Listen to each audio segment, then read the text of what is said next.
Alejandro. Muchas gracias a ustedes porque estén aquí.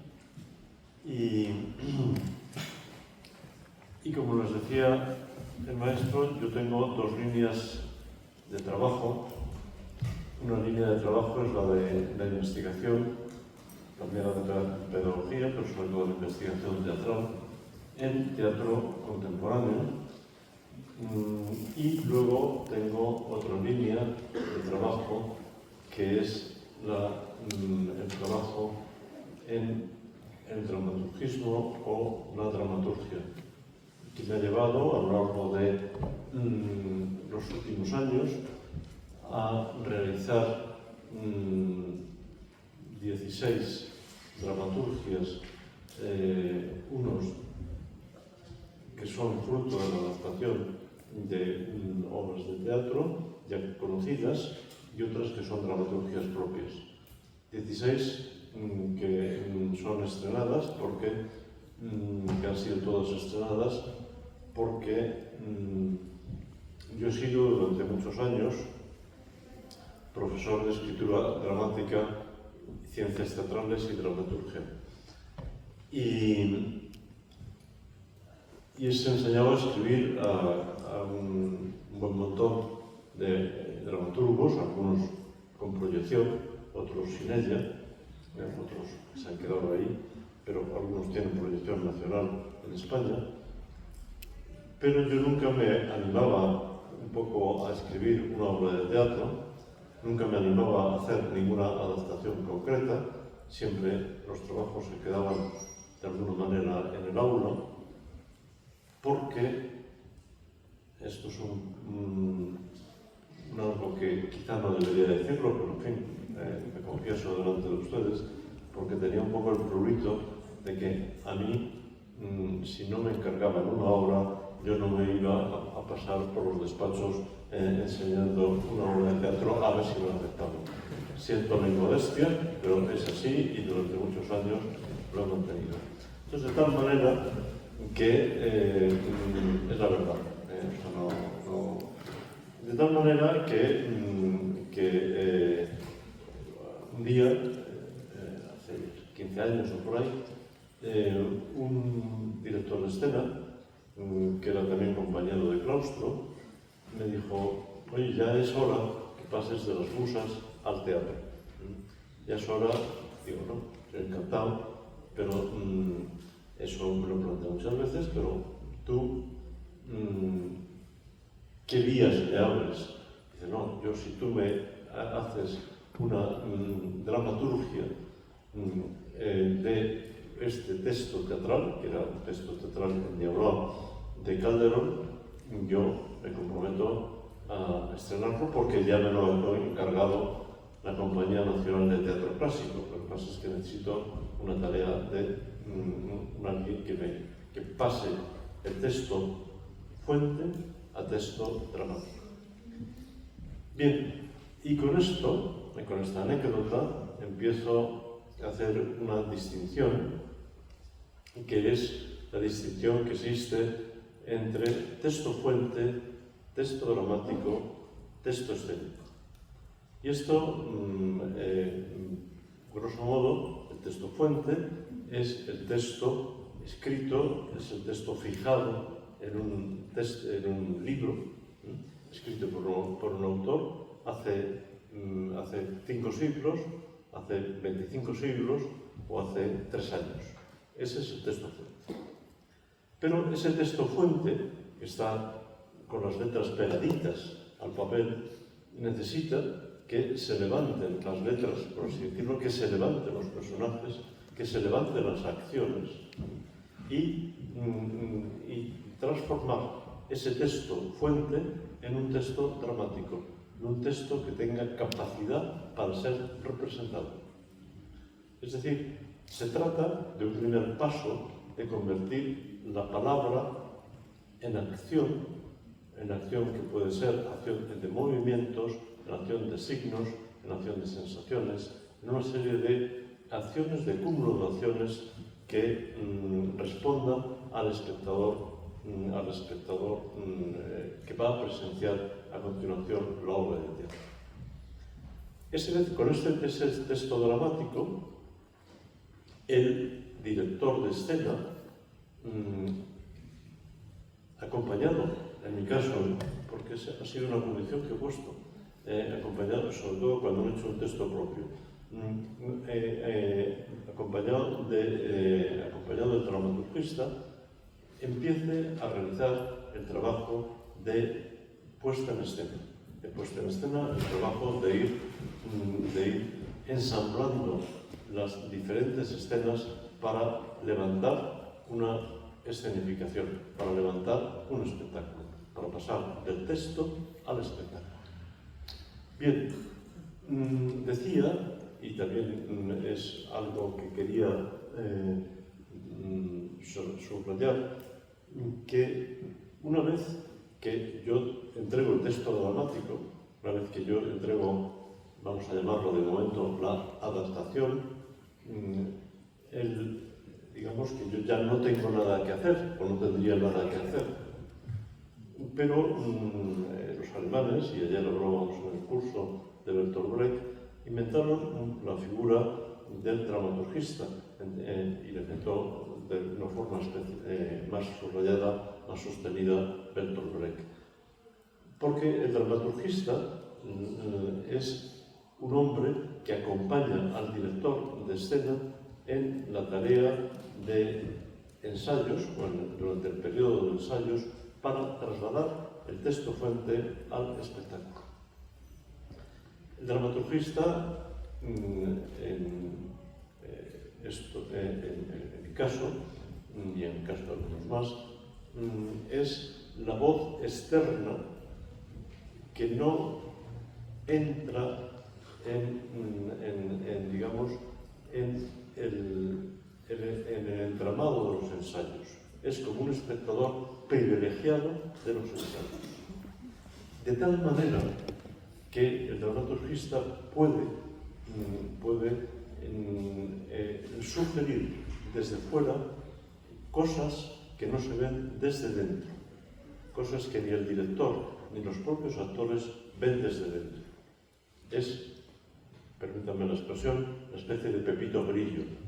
Es decir, eso que estás haciendo, puede decir al director, es algo que no hablamos en su momento durante el proceso de traslación de texto fuente a texto dramático, de traslación del texto dramático a texto escénico. Eso no lo hablamos, eso te lo estás inventando ahora sobre la marcha en un ejercicio de improvisación.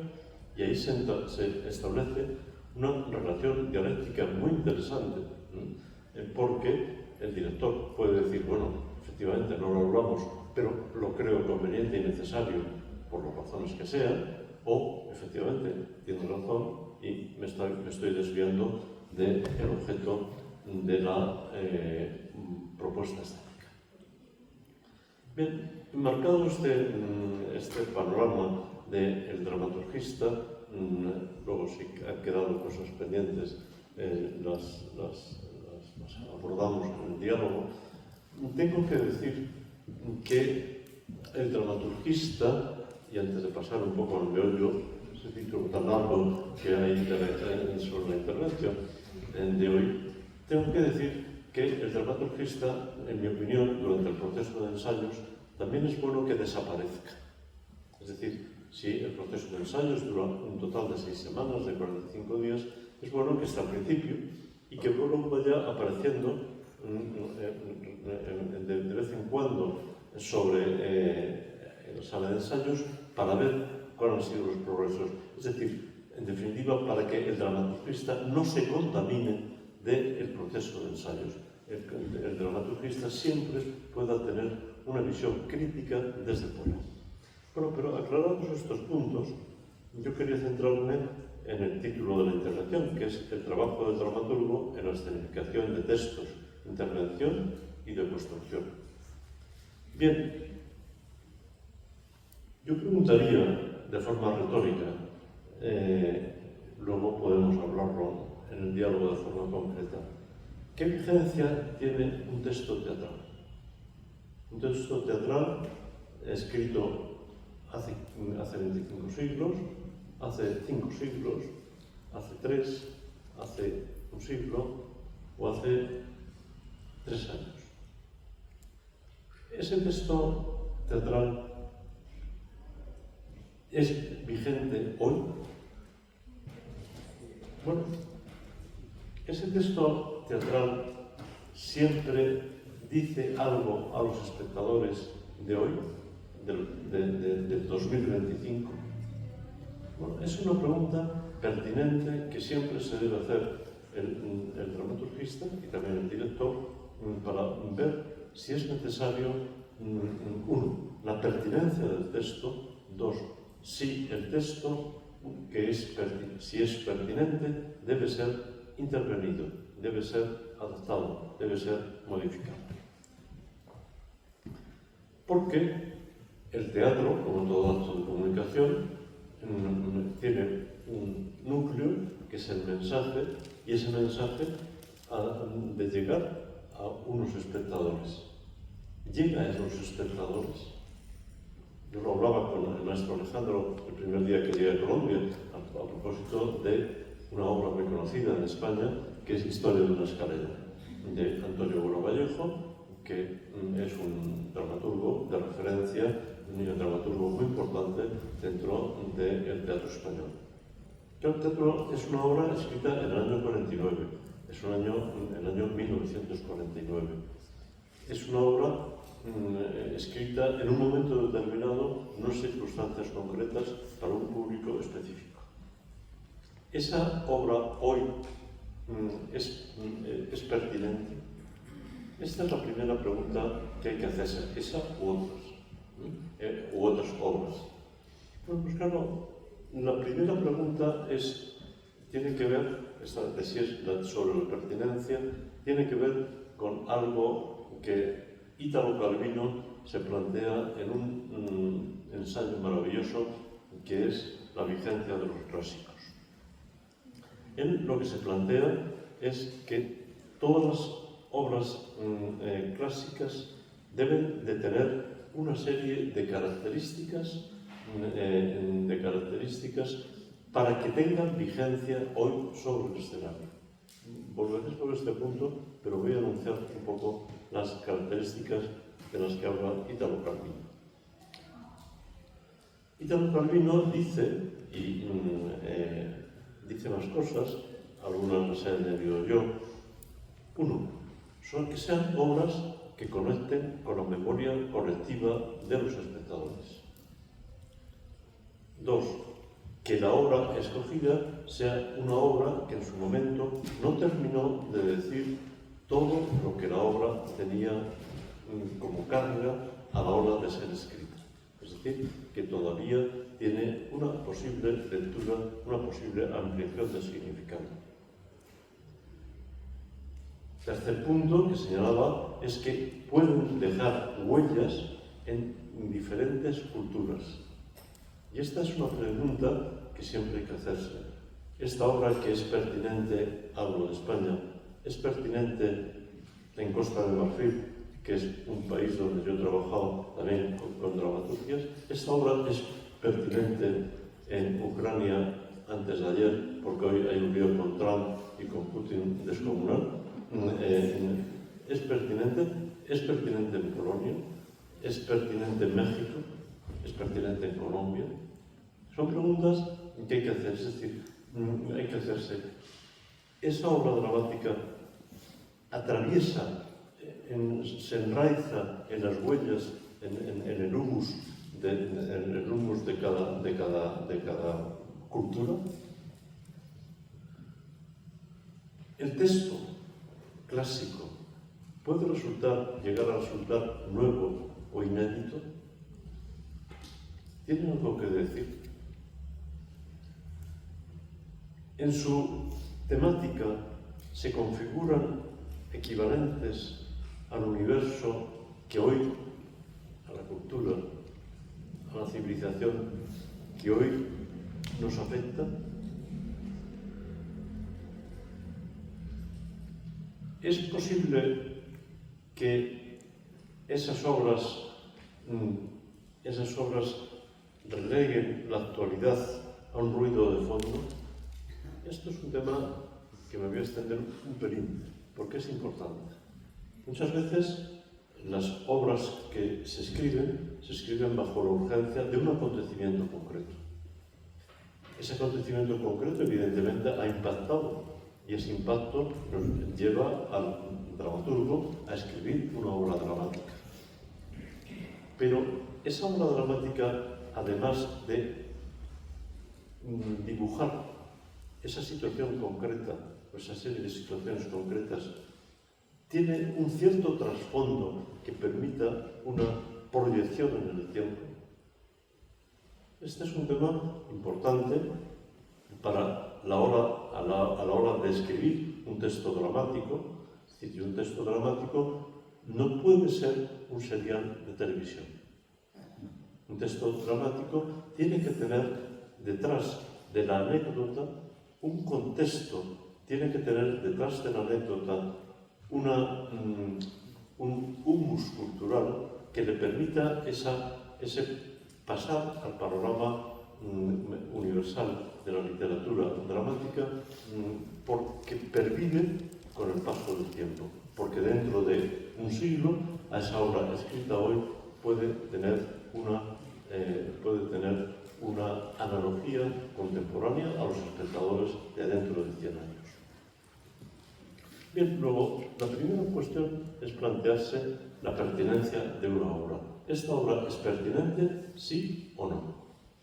Y esta obra nos podemos referir a Esquilo, a Shakespeare, a Calderón de la Barca, nos podemos referir a autores ya más contemporáneos, a Ionesco, a Becker, etc. Bueno, y estas preguntas hay que hacérselas. Y lo primero es encontrar que a lo largo de toda la obra dramática existen junto al tema principal una serie de temas secundarios que hoy están activos. Pero a veces uno de los temas secundarios que pueden existir en una obra dramática llegan a ser más importantes hoy que el tema principal. Pongamos un ejemplo. Un enemigo del pueblo. Un enemigo del pueblo de Ibsen,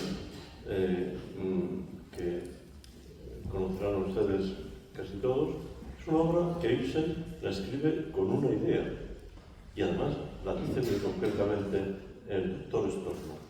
Y es que un hombre no es un voto.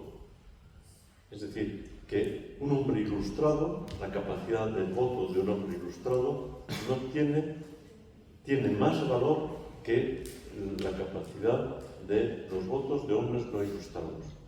Eso es una idea que hoy suena mal, pero está escrita en un enemigo del pueblo. Y ese es el tema central de un enemigo del pueblo, escrito por Ibsen. Bien, junto con estos temas hay otros temas. Junto con este tema principal hay otra serie de temas. Sí, hay otra serie de temas que son temas secundarios, que a mí me gusta llamarlos motivos.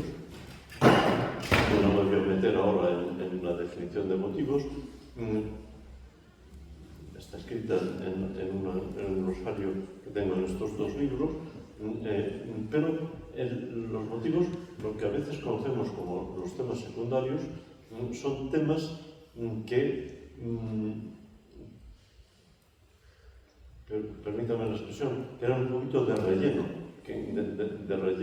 para conducir el tema principal. Pero claro, en un enemigo del pueblo, por volver a ello, evidentemente hay un tema que es muy importante, y es que hay la colisión entre los dos hermanos Stockman, el político y el intelectual, el médico, pero también hay un asunto que para mí es muy importante, y es que el político, viendo que va a perder el pulso frente a su hermano el intelectual y el el sanatorio que se quiere hacer en ese pueblo de Noruega no se va a poder construir, va comprando los medios de comunicación, va sobre todo haciendo una labor de verdadero populismo, es decir, de inocular el veneno del progreso frente a la idea de la necesidad de preservar la tierra de la contaminación que producirá ese sanatorio. Esos son temas, son ideas que están barbotando en un enemigo del pueblo.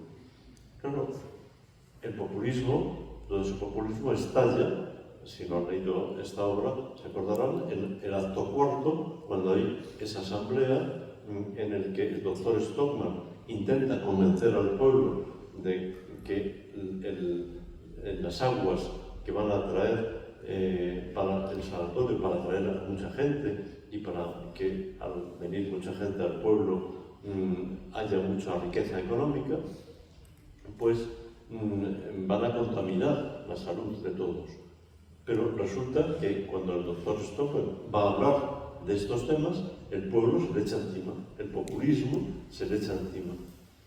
Claro, este es un tema, el del populismo, que hoy, en mi opinión, por desgracia, está muy en boga.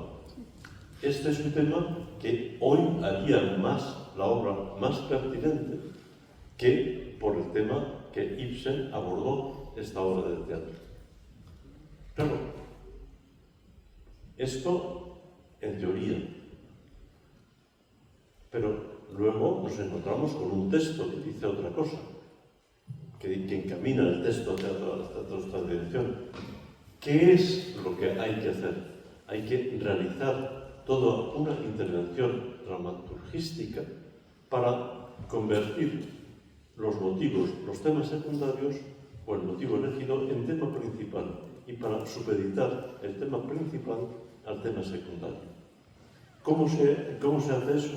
Evidentemente hay toda una tarea técnica para realizar eso, pero se hace a base de una labor de construcción de la obra dramática original y de reconstrucción y reescritura del texto que se va a presentar. Con esto llegamos a un punto importante, y es decir, bueno, y la obra reescrita por el dramaturgo es una obra que se puede titular Un enemigo del pueblo. La respuesta es, para mí, claramente no. Yo puedo decir que la obra se va a llamar El fracaso del doctor Stockman, sería muy poco comercial, pero bueno, es el primer título que se me ha ocurrido sobre la marcha, el fracaso del doctor, basada en Un enemigo del pueblo. ¿Por qué? Porque yo estoy preservando la naturaleza del texto original, Un enemigo del pueblo, y yo estoy en las ideas de Un enemigo del pueblo, y al mismo tiempo yo estoy reivindicando que lo que el espectador va a ver, no lo voy a engañar, es una versión, es una adaptación del texto original, es una reescritura del texto original. Ayer decía en el seminario que cuando un dramaturgo, un director, utiliza las obras clásicas para hacer una reescritura de ellas, a veces se puede permitir el lujo de titular a una obra El sueño de una noche de verano, porque el espectador ya sabe que fulanito de tal, Tomás Torres de Costerrey, por ejemplo, siempre va a hacer su versión, su lectura personal y su reescritura del texto. Bien, pero estamos hablando de textos clásicos, hemos definido un poquito los textos clásicos que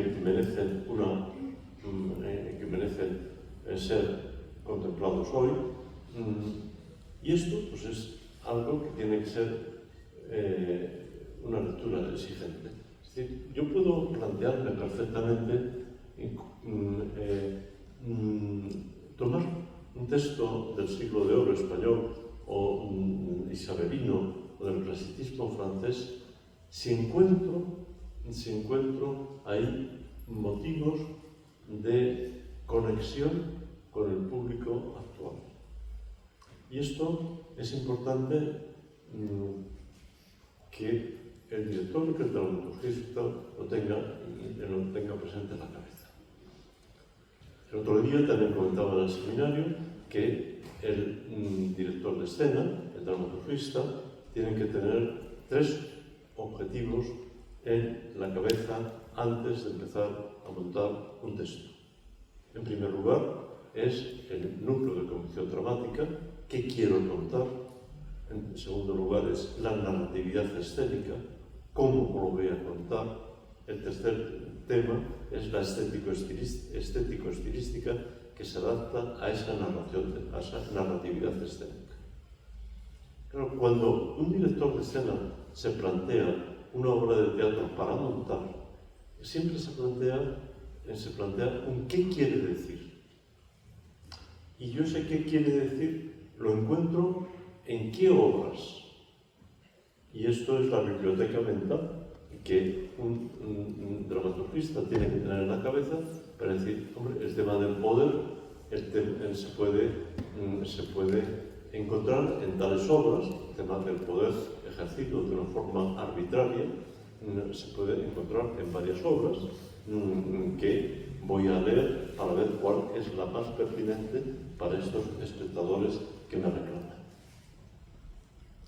Bien, volveré a retomar este tema, porque una vez que uno elige una obra, hay 3 características que son, o 3 puntos que son importantes tener en cuenta. Uno es la polisemia, otro es las otras son las analogías y la tercera cuestión es la contemporaneidad. Son 3 puntos, 3 ítems que hay que repasar a la hora de empezar a trabajar un texto de una forma dramaturgística. La polisemia es algo de lo que trató mucho Umberto Eco en esa obra, La obra abierta. Es las posibles lecturas que admite una obra de teatro. Un texto teatral se organiza, y esto es muy importante también tenerlo en cuenta, y esto mide muchas veces la importancia de cuándo una obra está bien escrita y cuándo no. Una obra de teatro, en principio, tiene como 3 capas. 3 capas que como que hay que ir desglosando, como quitando, como me imagino que aquí la alcachofa existe, quitando capas, hasta quedarse con el corazón, con el cogollito. Existe una primera parte, estamos hablando de la polisemia, que es una parte externa, que es la anécdota, el sucedido, la leyenda, a la que el dramaturgo, en el caso de la leyenda, acude para crear una sucesión de situaciones. ¿Qué es? Pues es el hecho de un secuestro, es el hecho de unos vecinos que se ven desalojados de su vivienda, o es el hecho, y ahora ya voy a concretar en una obra de teatro adaptado, en esa primera intervención que realicé, que es la cisma de Inglaterra. La cisma de Inglaterra es un drama de Calderón que aborda un tema, y es la separación de la Iglesia anglicana de la Iglesia Católica. ¿Por qué? Porque Enrique VIII está casado con Catalina de Aragón y se enamora de una chiquita muy atractiva que se llama Ana Bolena e intenta que se anule el matrimonio con su legítima esposa para poder casarse con Ana Bolena. Ahí se produce un cisma, se produce una ruptura donde el rey y un cardenal, el cardenal Bolseo, van utilizando su poder para aplastar un poquito las ambiciones del pueblo, pero para satisfacer siempre sus caprichos personales. El capricho personal era el mantener una relación, digamos, legítima con Catalina de Aragón, cosa que se lo prohíbe porque el matrimonio no es nulo en la Iglesia. Calderón desarrolla este tema basándose, digamos, en la ruptura cismática de la Iglesia anglicana en relación a la Iglesia católica. Ese es el sucedido, esa es la primera capa.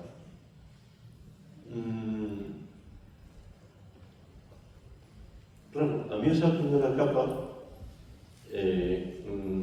inicialmente, cuando leí por vez primera esa obra, no me interesaba en lo más mínimo.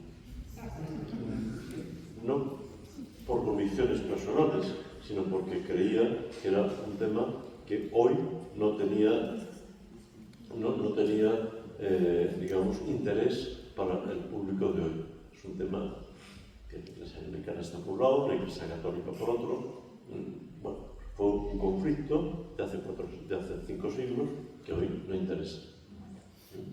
Bueno, ahí estaba la anécdota, había una construcción bien hecha. Había una posible lectura polisémica. Sí, porque saltemos a la segunda capa. La segunda capa es que se asienta, la segunda capa de una obra de dramática, que se asienta en la anterior, en la anécdota, es la construcción con las ideas que el escritor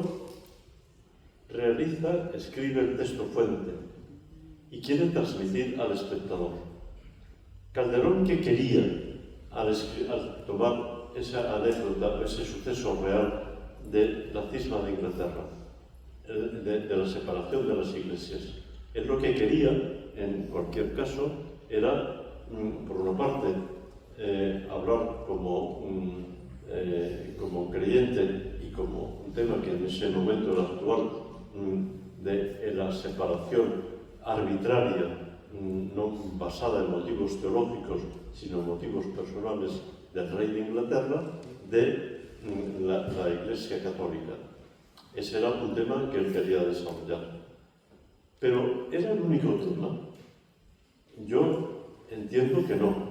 Yo entiendo que también Calderón quería ahí hablar de cómo el rey, Enrique VIII, maniobraba en contra de sus súbditos para lograr esa finalidad que pretendía. Esa finalidad que pretendía, que era la separación, la ruptura. Y no le importaba en absoluto que los súbditos fueran perjudicados. No le importaba en absoluto que se provocara una guerra posible entre Catalina de Aragón, española, y el reino inglés. Todo eso no le importaba. A él le importaba, pues sobre todo, estaba obcecado en su satisfacción personal. Luego, ahí había una segunda capa, en la capa del poder que se puede ejercer de una forma arbitraria e injusta para demostrar, para lograr una finalidad personal que no es el bien común. Claro, ese tema a mí personalmente me interesaba ya mucho más. Me interesaba mucho más y lo avanzo porque esto en los años 2000, la segunda lustro, en los años 2010, pues era una situación que en España se vivía un poco tanto en el poder regio como en el poder del gobierno, del presidente del gobierno. Claro, eran dos temas que a mí me interesaban. Decía, bueno, esto está conectando con una realidad próxima. Yo lo que te quiero, esta segunda capa ya me interesa. Hay una tercera capa y es la concepción que tiene el dramaturgo del mundo. El mundo aprehendido, con H, como un tiempo y un universo y una existencia. Es decir, ese problema es un problema local, parcial, concreto, o es un problema de la condición humana. Este es otro tema que también en las obras de teatro tiene que estar. Porque claro, la cuestión del poder, de la utilización del poder, de servirse del poder para subir, aunque sea pisando a cantidad de gente, no es algo del siglo XVII ni es algo del siglo XXI, es algo que quizá está desde que la humanidad existe. Claro, esos temas, las tres capas, son las que se tienen que encontrar en una obra de teatro a la hora de analizar su pertinencia. El hecho es muy divertido. Voy a citar una obra concreta que no sé si es, que probablemente no sea conocida en España, en Colombia, pero que fue muy famosa en España. Bajarse al moro de Alonso de Santos. Bajarse al moro de Alonso de Santos era una obra en la que un grupo de yonkis bajaba al moro, a Marruecos, para traer droga. El suceso era muy divertido, el suceso era muy real, eran unas circunstancias que estaban produciendo. El desarrollo de la obra, el desarrollo de la primera capa estaba muy bien hecho. El desarrollo de esa primera capa llevó a que esa obra fuera una de las obras más taquilleras en España cuando se estrenó y durante unos años. Pero ¿existía una segunda capa? ¿Existía la tercera capa? En mi opinión, no. ¿Qué ocurre? Que cuando esa obra se monta 20 años después, es una obra que ya no tiene actualidad, porque la droga se consigue de otra manera y ya bajar al moro y traer esa droga, pues ya no produce situaciones dramáticas, situaciones costumbristas, situaciones libertarias. Bien, me estoy extendiendo y no me quiero pasar del tiempo que tengo. Luego, el primer tema tiene que ser la polisemia. Encontrar que los valores que tiene una obra perviven con el paso del tiempo, que esa obra continúa diciendo hoy. Y eso a veces hay que investigar, a veces hay que quitarle mucho esa capa exterior porque es demasiado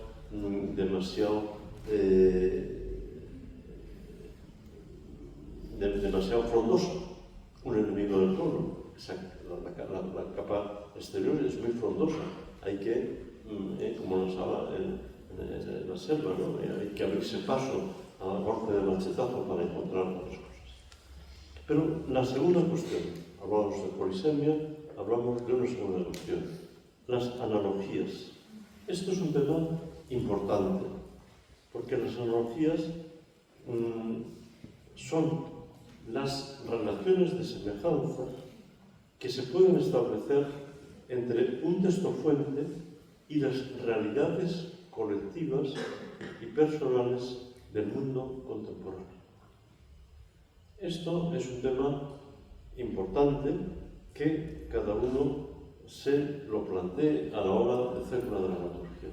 Yo cómo logro conectar lo que tiene esa obra con las preocupaciones.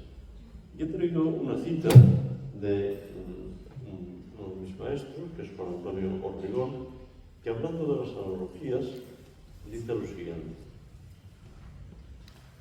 ¿cuáles son las consecuencias que se establecen entre la obra y la época en que fue escrita, el periodo en que la fábula transcurre y nuestro mundo actual. ¿Cómo interfieren ambas historicidades entre sí? ¿Qué dimensión social y política poseen los personajes? ¿Qué contradicciones se instauran en el texto y qué analogías pueden generar respecto a nuestro ámbito y contexto específicos? La respuesta a estas preguntas es lo que nos da la clave si esa obra que nosotros intentamos dramatizar, hacer un texto dramático, realmente es pertinente para el espectador de hoy.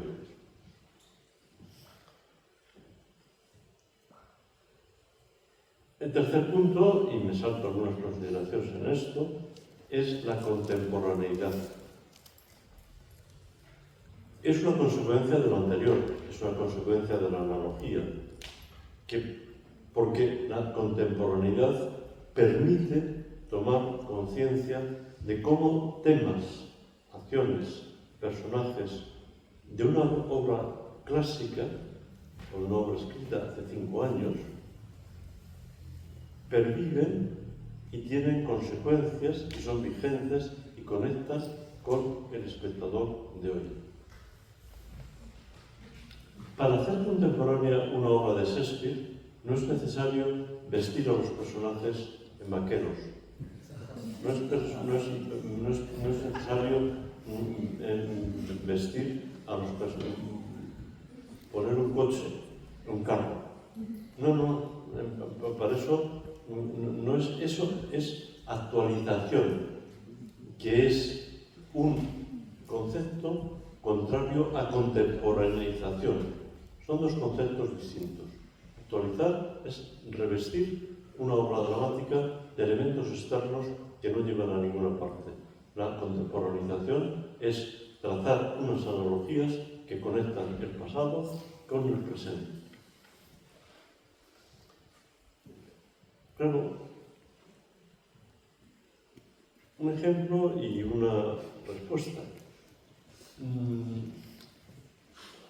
A mí hace el año 18, 17, se concretó hasta 2 años después, me propusieron desde el Instituto de Artes Escénicas de Costa de Marfil, que he comprobado que Villar y Bogotá están prácticamente a la misma altura, aunque allá hace mucho calor y aquí me han dicho que hace calor a veces, pero yo estoy pasando un frío espantoso. Entonces, en esa me encargaron esa obra y me dijeron, piensa en una obra que pueda ser buena. Y entonces yo pensé, pues pensar en Fuenteovejuna. Claro, en Fuenteovejuna la pensé, la dije, la propuse y al cabo de las semanas recibí una llamada de un personaje importante del director del Instituto Cultural, del Instituto de Artes Escénicas, diciendo esta obra es imposible hacer porque Fuenteovejuna suscita la rebelión del pueblo contra los gobernantes. Y el problema que tenemos en Costa de Marfil es que continuamente tenemos revueltas contra los gobernantes. Va a ser una obra que va a ser absolutamente prohibida, censurada y mejor no meterse en ella. Entonces, o te inventas otra o rescindimos el contrato. Dije, no, tú lo has pensado así, yo lo he pensado desde otro ángulo. Yo lo he pensado desde el ángulo de la dignidad de la mujer. Lo he pensado desde el punto de vista de que cuando el comendador, si lo conocéis, llega al Fuenteovejuna, lo primero que hace es aquella mujer que le gusta, se apodera de ella, la pilla. Yo lo que he pensado es que ahí, evidentemente, hay una mujer que es ultrajada, es violada, pero luego tiene capacidad para mover al pueblo y reivindicar, que lo que me interesaba es la dignidad de la mujer, y reivindicar la dignidad de un pueblo ante una mujer, ante la mujer en general.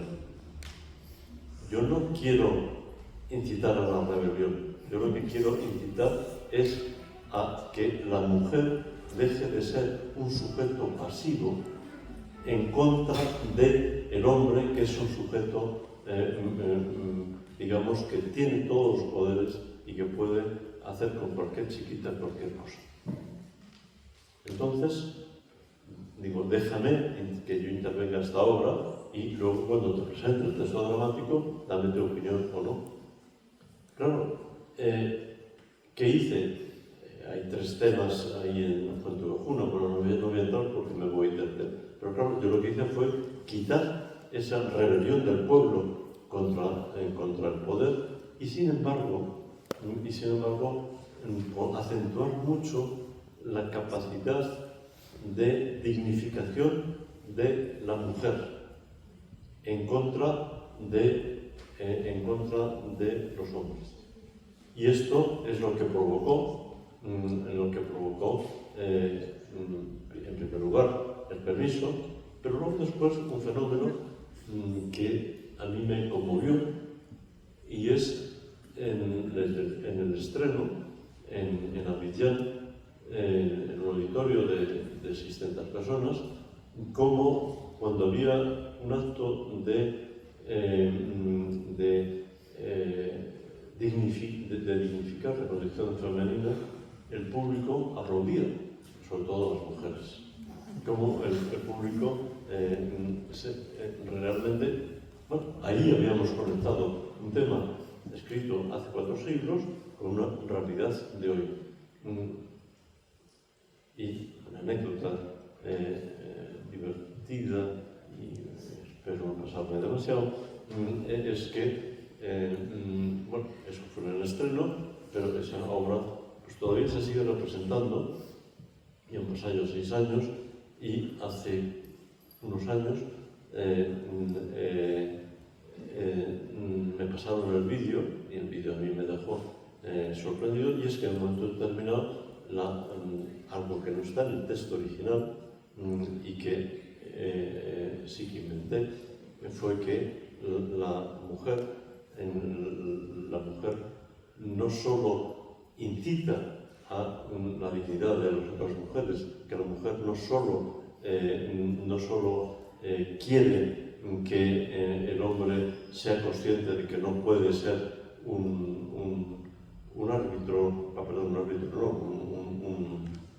el sheriff que tiene derecho a hacer cualquier cosa. No, la mujer incluso lo que hacía era, cuando el comendador estaba, le pregunta, perdón, para entender esto, le preguntan a las mujeres, ¿y tú cómo conseguiste matar al comendador? Y dijeron, bueno, lo que hice fue seducir al comendador, y cuando empezaba a estar seducido le clavé un puñal. Y entonces, ante ese hecho, todo un auditorio, mayoritariamente femenino, todo hay que decirlo, se levantaba y estaba durante 4 minutos aplaudiendo el hecho de esa mujer. Habíamos conectado una obra escrita hace 4 siglos con el referente, con el imaginario de las mujeres de hoy, que por desgracia en esa nación todavía siguen siendo en fin, sujetos pasivos a expensas del hombre, ¿no? Bien, 3 cosas: polisemia, analogía, contemporaneidad. Nos enfrentamos con un último tema, vamos a ver cómo lo abrevio, que es la legibilidad. Los 3 primeros temas, polisemia, analogía, contemporaneidad, afectan, digamos, a los temas. La legibilidad afecta a la forma. Claro, este es el gran reto que tiene el dramaturgo hoy, o el dramaturgista hoy. Porque los temas, no todas, pero muchas obras sirven. Pero sin embargo, el gran reto que tiene el dramaturgista hoy es, pues la mayor parte de vosotros o de ustedes son, desde luego, todos más jóvenes que yo y desde luego nacidos en parte hace no más de 40 años. Ustedes están educados en una civilización que es la civilización de la imagen. Las obras dramáticas están escritas normalmente para ser escuchadas, para ser reflexionadas, para ser escuchadas atentamente como un buen francés desde la butaca que escucha, razona, argumenta, contraargumenta, ¿no? Ese no es su horizonte mental. El horizonte mental es, haciendo resumen, la cultura del zapping. En segundos me voy enterando de cosas. ¿Cómo una traslación formal? Y por supuesto que temáticamente nos interesa. ¿Cómo una traslación formal al lenguaje contemporáneo? Yo tengo que responder a ese reto. Y ese reto a mí me lleva, evidentemente, a suprimir escenas, a acortar escenas, a reemplazar palabras por signos, a reemplazar, a valerme de las elipsis, a decir mediante movimientos y interpretación actoral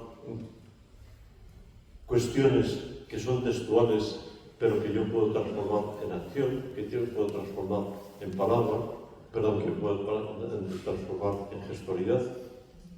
Es decir, toda esta tarea de legibilidad es un asunto importante que afecta no solo al léxico, afecta a la estructura de la propia obra teatral.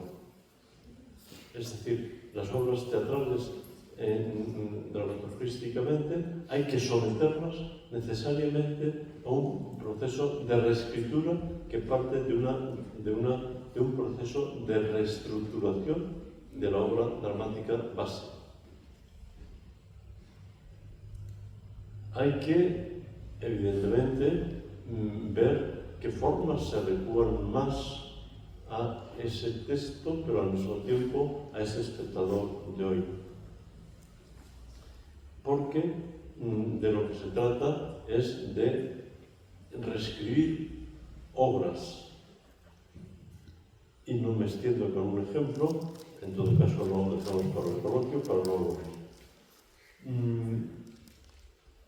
Con la legibilidad se obtienen o ha de procurarse. He hablado de construir, de cambiar estructuras, he hablado de cambiar formas. Hay que tener 4 puntos, que son como 4 filtros, para ver que la legibilidad está bien hecha. Una de ellas es que la fábula, la historia, sea clara y concentrada. Primer punto. Segundo punto, que existe una homogeneidad lingüística. Para que el resultado final no sea un pastiche donde se hablan distintos términos. Que haya una coherencia, que se relaciona más con sustituir la causalidad de toda obra canónica y aristotélica por la consecutividad, por la sucesión de escenas, que presuponen la causalidad, pero que no la explican. Y, en cuarto lugar, que las obras nuevas tienen que tener una verosimilitud. es la coherencia interna de la nueva estructura dramática. Tengo, según mi reloj, 5 minutos más para el tiempo. Y quería, también se habla de intervención y también se habla de construcción, pues quiero dedicar 2 minutos y medio a la intervención y 2 minutos y medio a la de construcción. Hasta dónde llegue, no sé.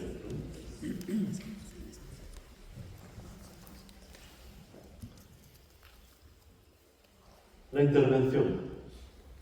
Hay que tener en cuenta, no está prácticamente en los últimos minutos hablando de intervención, que afecta a la fábula, que afecta a la ordenación de temas, que afecta a los personajes, que afecta no el cómo son, pero sí a veces hay que sustituir el cómo son por el cómo se comportan. Afecta a la estructura, afecta al lenguaje. De tal manera que la intervención, y como tengo que abreviar, escribo o leo lo que tengo escrito sin glosar, se refiere a la actuación sobre un texto fuente para escribir un texto dramático donde el tema central de la fábula y las relaciones entre los personajes son reconocibles, aunque no necesariamente se mantienen. Es decir, esto es muy importante. Respetar un enemigo del pueblo, respetar la vida de sueño, no quiere decir que las relaciones entre los personajes tengan que ser como han sido concebidas por Ibsen o por Calderón de la Barca. Y los 2 minutos que quedan para abrir un coloquio, si es que interesa. La deconstrucción. La deconstrucción deshace el texto fuente, mostrando sus contradicciones o sus obsolencias. Y de las múltiples lecturas que tiene un texto fuente, elige una y desecha otras muchas. Busca textos más contemporáneos o acciones más contemporáneas que puedan sustituir escenas completas del texto fuente. Reordena el texto fuente de otra manera que sea más adecuada para explicar el núcleo de convicción dramática del director y del dramaturgista, y utiliza parcialmente el material original. Pongo un ejemplo y con esto termino. En Fuentevejuna, o el coraje de las mujeres, luego hice otro experimento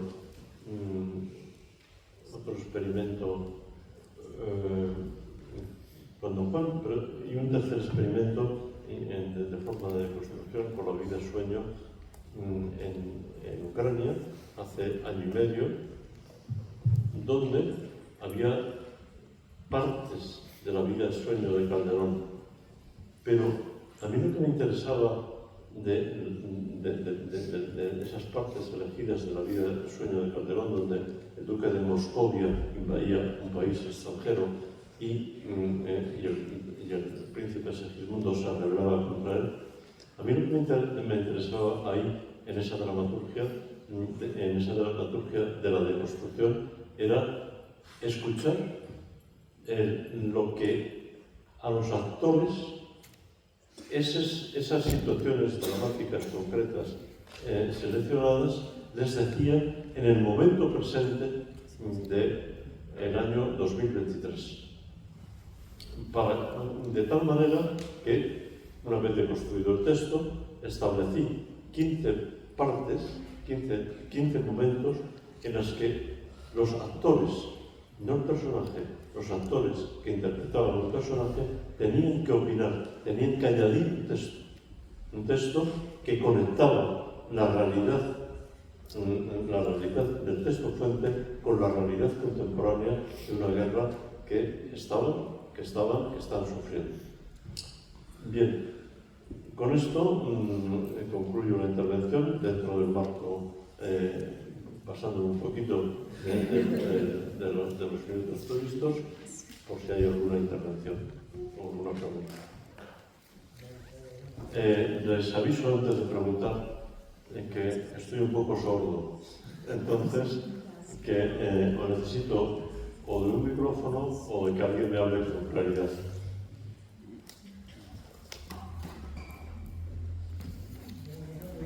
Maestro, en cuanto a todo este estudio de las dramaturgias, ¿ha tenido usted alguna relación con relatos de tradición oral o ha tenido alguna relación con historias como míticas o cuestiones así como más propias culturalmente? Sí, en tres momentos obras. Las dos de Costa de Marfil y la de México. Y esto es un tema que me interesó mucho, porque, claro, tanto en Costa de Marfil como en México hay unas tradiciones no occidentales que yo quería incorporar a las propuestas dramaturgísticas, de tal manera que se pudiera contar lo mismo en la fórmula, pero a través de tradiciones o costumbres. El otro día me contaba un ejemplo en Fuente Ozuna. Pero, bueno, es decir, en un trabajo de lo siguiente, es tener la obra desestructurada y una vez que está desestructurada, vamos a ver aquí qué escena hay. Aquí hay una escena del odio de las mujeres hacia el hombre violador. Esto se puede decir con palabras y lo que debe lo dice con palabras. Gallinas, cobardes, etc. Pero, ¿cómo lo dicen ustedes? O sea, ustedes mujeres, ¿cómo manifiestan ese odio, esa rabia hacia el hombre? Y entonces, yo les pedía la opinión a las actrices y me dijeron, pues hay varias formas según las tribus. Unas es que cuando ese odio se ha manifestado y el hombre ha muerto, la mujer va y orina encima de él. Otra, hay una tradición que es la danza de los culos, que es mostrar el culo al hombre que va retrocediendo ante el impulso de las bailarinas. Claro, incorporar estos y otros elementos a elementos de allí resignificaban la obra dramática. Pero al mismo tiempo, esos elementos que resignifican la obra dramática en ambientes determinados, eso, cuando esa obra dramática se pone en otros países, sigue teniendo un significado, porque son formas muy concretas. Eso, por ejemplo, en Don Juan, los muertos no están muertos, toda la intertextualidad, y amplío un poco la intertextualidad y creo que te respondo, es que el Don Juan de Molière, ¿se acuerdan, no? Es Don Juan y el de Tirso de Molina, pues que comete fechorías y al mismo tiempo pues, que él las va cometiendo y al final resulta que el padre de una de ellas pues, sale de la tumba y le mata. Claro, ellos ahí alguien me dijo que hay un poema que se llama Los muertos no están muertos, que hablan justamente de cómo los muertos pueden presentarse en el mundo de los vivos. Claro, hacer toda una intertextualidad entre el texto de Molière, Tirso de Molina, que eran un poco los dos textos, más el texto de este poeta, al final hacía que se estuviera hablando de lo mismo, pero también con un lenguaje propio que iba alternando con el lenguaje occidental. Creo que esto es algo importante,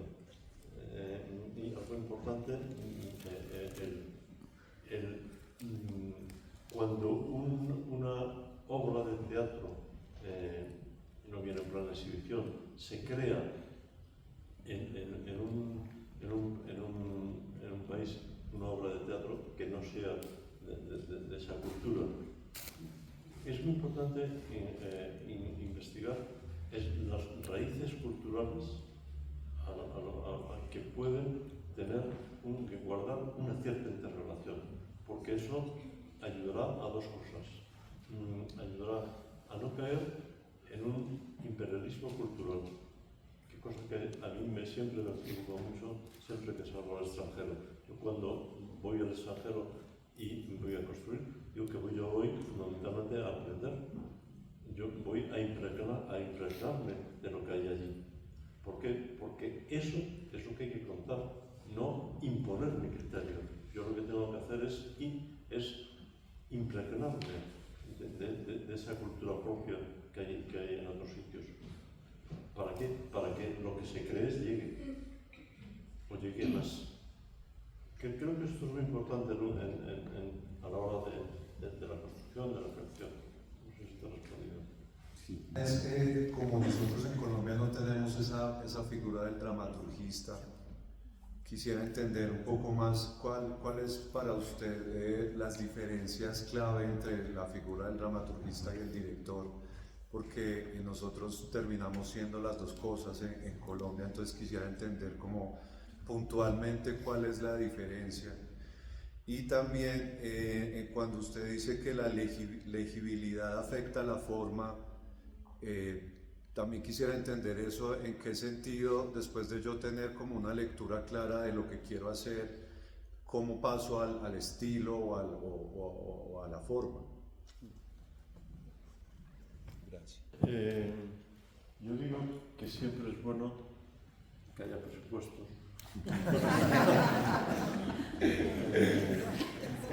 para mantener el dramaturgista como un oficio y el director como otro oficio, con misiones muy claras y separadas, que están. El dramaturgista se ocupa un poco de lo que está diciendo, el director de escena lo que hace es llevar el texto al escenario. Llevar el texto al escenario, ¿vale? Pero cuando no es posible tener esa dicotomía, lo que es importante es que no se confundan los dos oficios.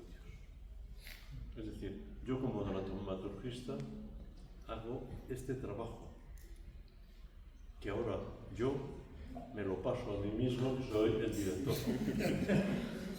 Y cuando veo que hay algo que no funciona, le digo, oye, el otro yo, dramaturgista, arréglame esto. O sea, creo, esto parece teórico, pero es una cosa de disciplina mental importante.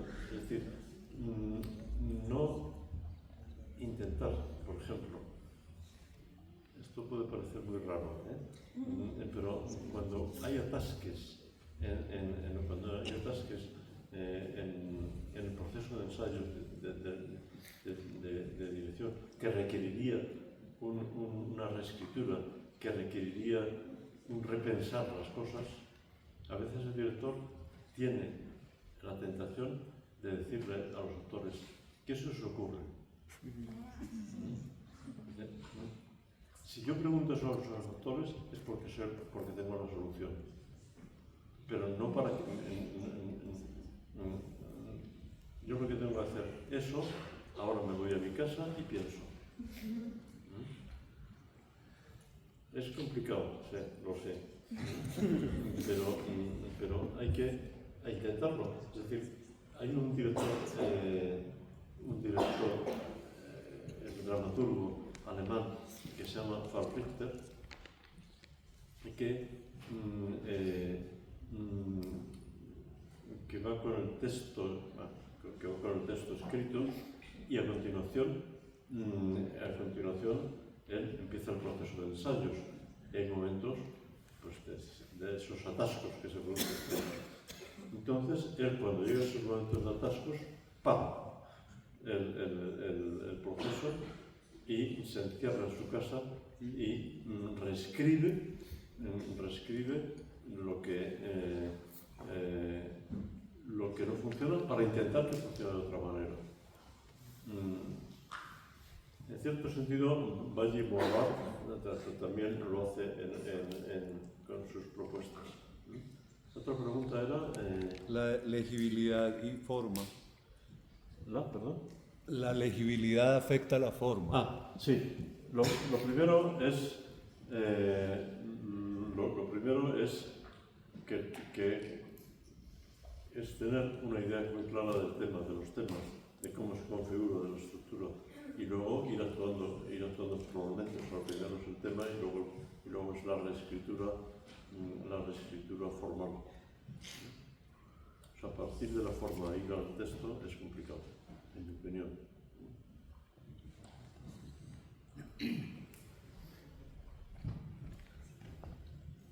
Bueno, como no hay preguntas, yo hablaré maestro.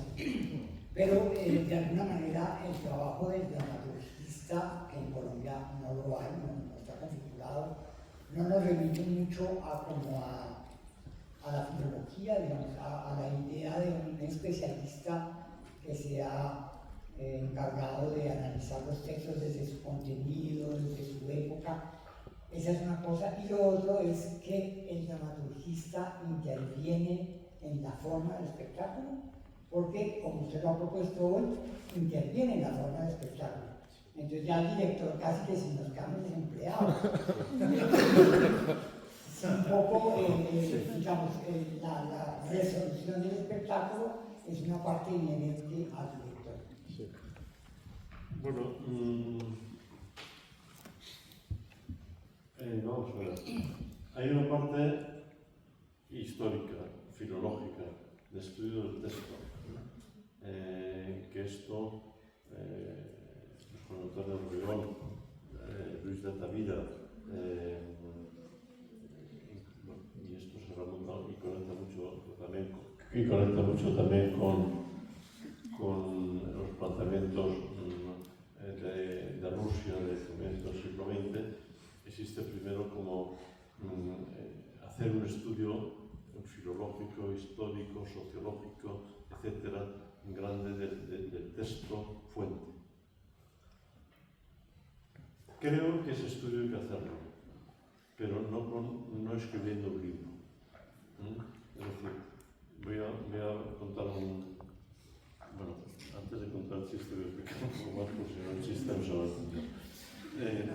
Quiero decir, el estudio hay que hacerlo, pero hay que hacerlo sin pretender escribir un ensayo. Sin pretender, es decir, tienen que ser muletas auxiliares para el trabajo del dramaturgista, pero no es hacer un estudio filológico, no es hacer un estudio, insisto, que sea un ensayo de 200 páginas.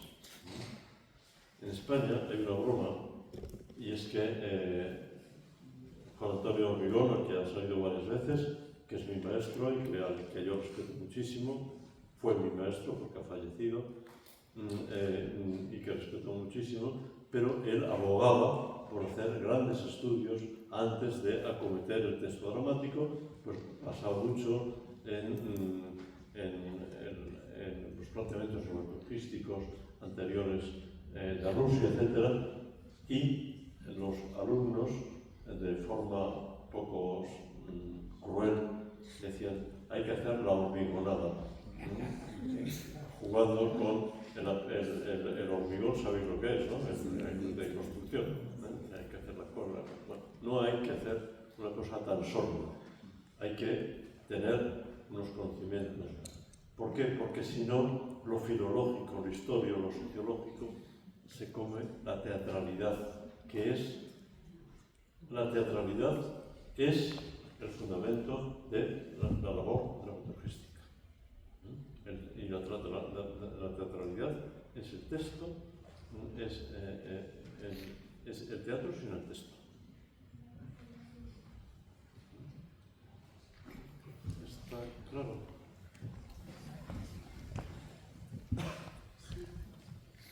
Si quieren pueden...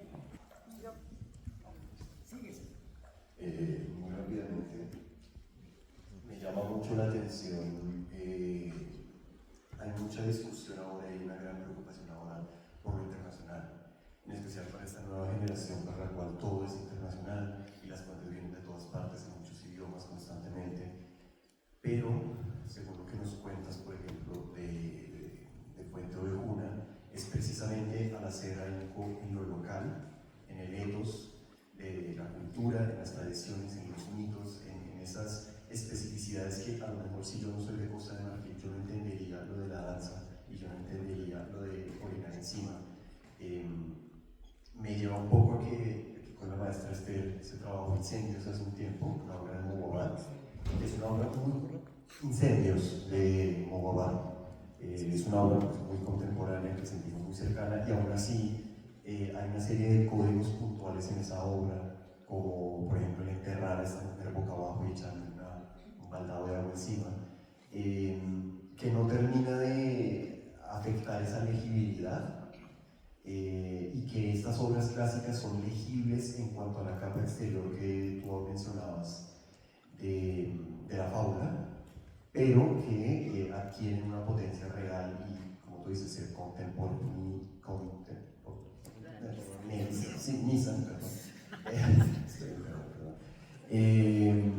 precisamente es cuando se engancha a lo local, a lo tradicional y a lo cultural. Entonces, un poco la pregunta es, ¿no estaríamos pecando un poco de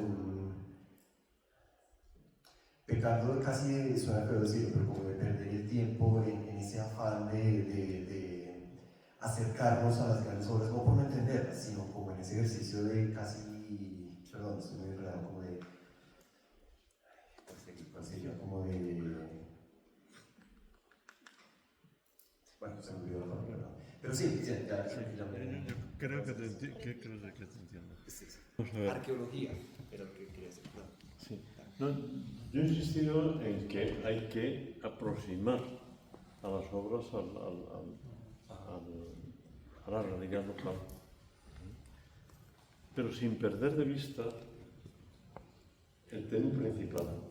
Es decir, si yo con Puente Ovejuna juego con una serie de formas que son propias de África, no me olvido de ningún momento lo que es lo importante, la dignidad de la mujer. Eso es lo importante. Has citado otro ejemplo, el de Incendios. En Incendios hay una serie de referencias árabes, libanesas, muy concretas. Pero esas referencias anclan y dan un significado mayor a esa obra, pues en el mundo árabe. Pero Mogobá, en esa obra, es tremendamente sabio e ingenioso, y hay toda una historia intriga, hay toda una historia de relaciones familiares, que siempre están ahí. Luego que entierran de una forma o de otra tendrá más significado en un sitio que en otro. Lo que es muy importante es, y quizá lo he mencionado muy de pasada, y ahora, es que los temas universales de las obras clásicas son los que hacen que pervivan esas a lo largo del tiempo. Y esos temas universales, voy a ir a la capa primera. Calderón se sirvió del cisma.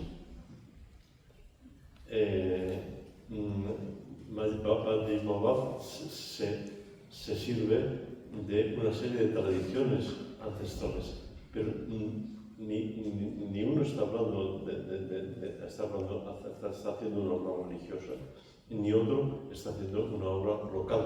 Están hablando de un problema que es un problema del poder, y el otro es un problema de la crueldad que hay en los ámbitos familiares y de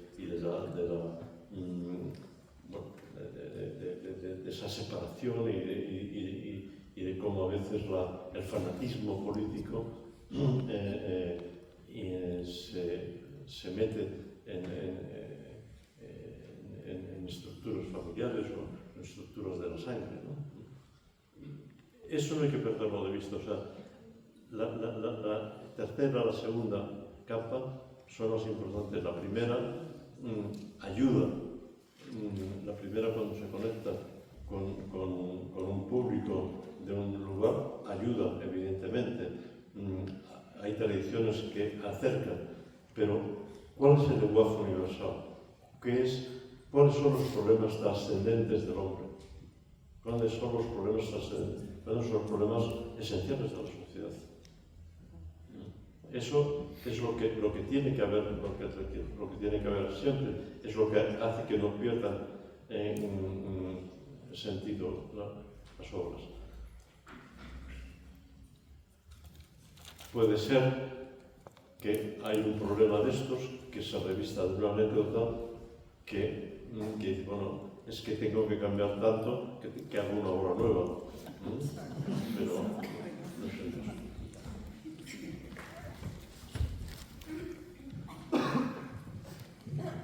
La pregunta es acerca de lo que acaba de decir de la obra nueva, ¿sí? Porque, o sea, yo me pregunto, estoy hablando muy fuerte, ¿sí? El tema es acerca de las más fuerte. No, más fuerte o más cerca, sí. Ok.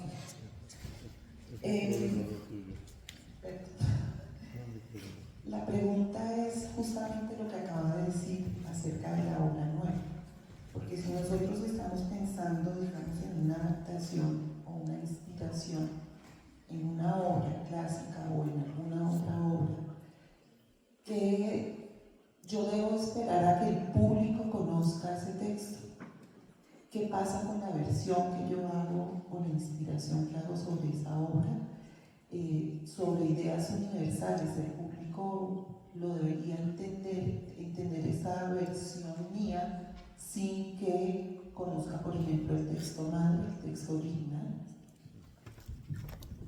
¿Te voy a responder Sí, yo te voy a responder si no me preguntas. He citado al final que hay algo que es muy importante a la hora de reescribir la obra, que es la verosimilitud, que es la coherencia interna del texto dramático reescrito y propuesto para que cualquier espectador, sin conocer esa obra, la entienda. Eso es muy importante. Hombre, si hay algún espectador que ya conozca a un enemigo del pueblo, o muchos, les alumbrará aquello, pero a los que no lo hayan leído jamás, también estarán informados, porque yo el texto que estoy reescribiendo es un texto que es coherente, que es verosímil, que sin duda alguna ya tiene en sí mismo una forma concreta. No obstante, y esto a veces está pasando en el teatro contemporáneo, está pasando, estamos hablando estos días atrás en el seminario del teatro de la aceleración, el teatro que comprime una obra de Shakespeare de 4 horas en 1 hora y 20.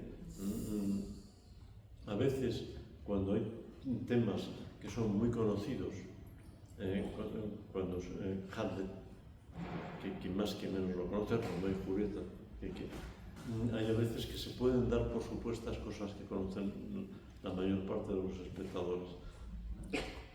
Pero siempre es bueno que, aunque esto pueda suceder, sin embargo, haya como las referencias concretas para que un espectador que jamás ha leído Hamlet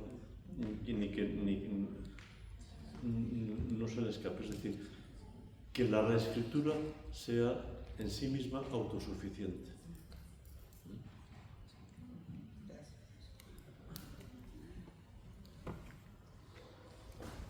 Bueno, ¿hay otras preguntas?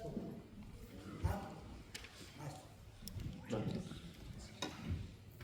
Hola, estaba pensando acá en el trabajo que se hace, ¿no? Es reinterpretar los clásicos. ¿Entiendo? ¿Sí? ¿No? No, o sea, como traer clásicos y volverlos a ¿sí? O sea, sobre ese trabajo con obras clásicas. Perdón, soy yo el que no te entiendo. Hola.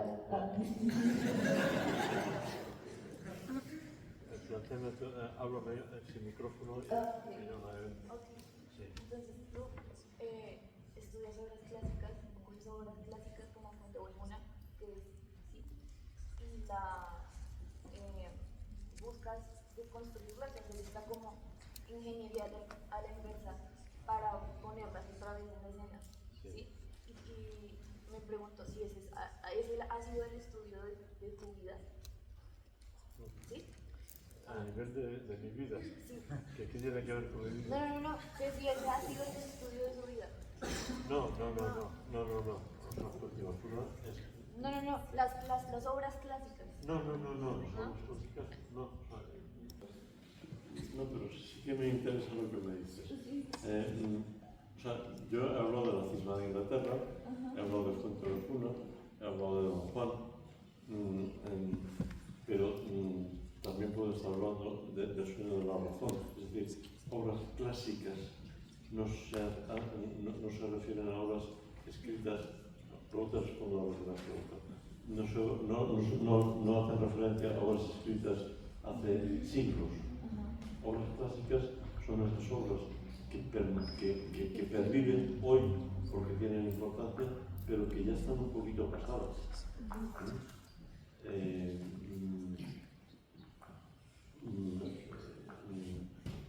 Pues prácticamente es que cualquier obra dramática no resiste más de 20 años, como una película.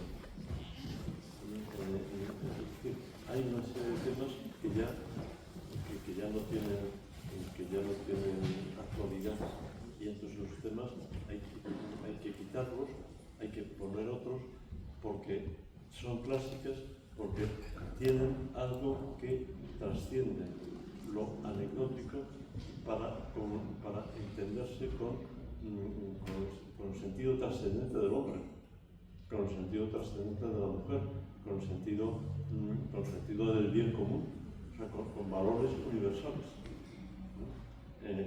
Pero obras clásicas, sí, Shakespeare tal, pero obras clásicas son también las obras escritas a veces hace 20 años. Y a mí me interesa la literatura universal, sí que, y en la dramaturgia sí que las he hecho sobre obras contemporáneas y en obras clásicas,